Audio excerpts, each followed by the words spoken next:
90 Days, 90 Reasons, Daniel Alarcon.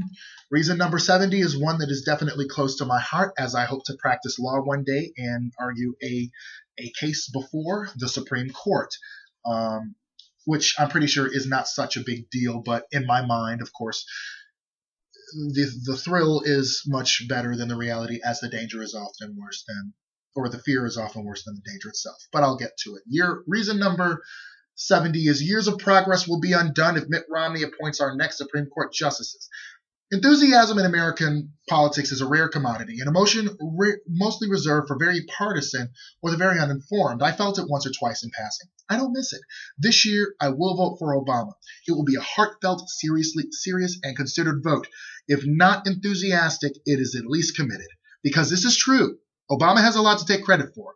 Under his watch, an economic catastrophe was averted. Millions of Americans who would have otherwise been unemployed are working as a result. Obama has worked within the constraints of a broken political system against a delusional opposition and has made usual sorts of compromises required of American presidents. Failures, you might call them.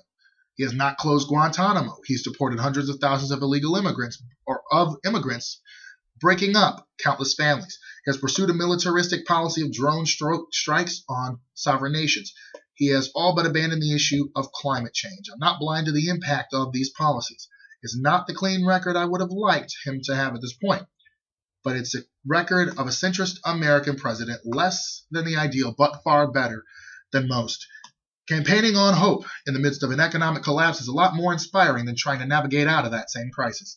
I wrote in 2008 that Obama's long-term impact would be as much cultural as political, and looking back on that statement, I see that it was a way to inure myself against the inevitable disappointment that would come. But the statement remains essentially true. The mere existence of an American president like Obama broadens the conversation, announces a cultural and demographic shift that has been a long time coming and is mostly irreversible. The one institution where some of that progress can be undone is the U.S. Supreme Court. This is where the next generation of battle will be waged, either to ratify changes already underway or rule them back. There are two numbers that you should keep in mind when you go to vote in November: 79 and 74. These are the ages of Justices Ruth Bader Ginsburg and Stephen Breyer, respectively. Ginsberg and Breyer are lucid, by all accounts in good health, and could live another 10 years or longer, but they also might retire.